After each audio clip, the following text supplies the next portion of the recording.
But when I learned how all these things started connecting, and especially the automotive industry with the car hacking and security, and the more it's being integrated, there's a lot to this field. It's not as easy as, oh, I'm going to go take 4 certifications and be done. You need specific certs that cover that, at least the foundational on everything, because all these people are talking out of their mouth and not showing no results and being glorified just because they have a cult like following, but the knowledge is not there. I mean, you can do Linux plus, security plus, and then you can do something like network plus or things of that sort. That way, you have at least a base foundation. And if you're lucky enough to fall into a small spot because you covered the 3 base areas, and then you might actually be able to do something, but that's rare.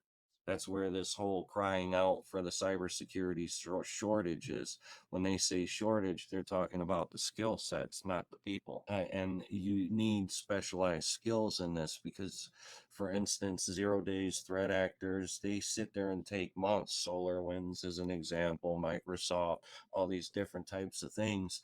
And people think it's cupcakes, butterflies, and all this other stuff when it's an actual war in the field. You can't, that's like taking some toddlers, giving them some AKs and expecting them to fight a war. There's no structure to it.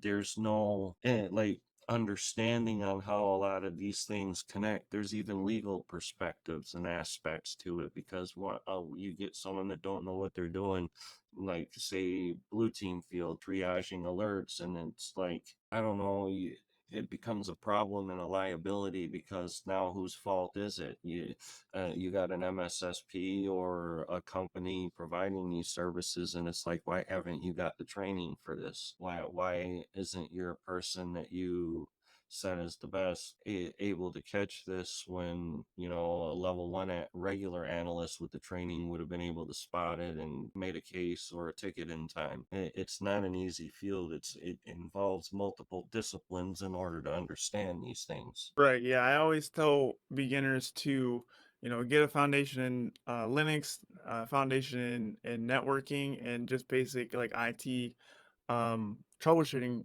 skill set as a foundation. And I feel like a lot of people do try to skip over the fundamentals.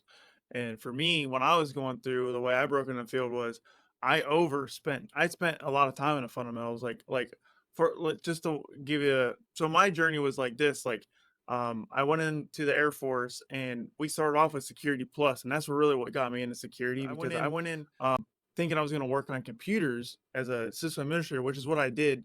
And then I did, they made us get Security Plus, and that's what made me think about security.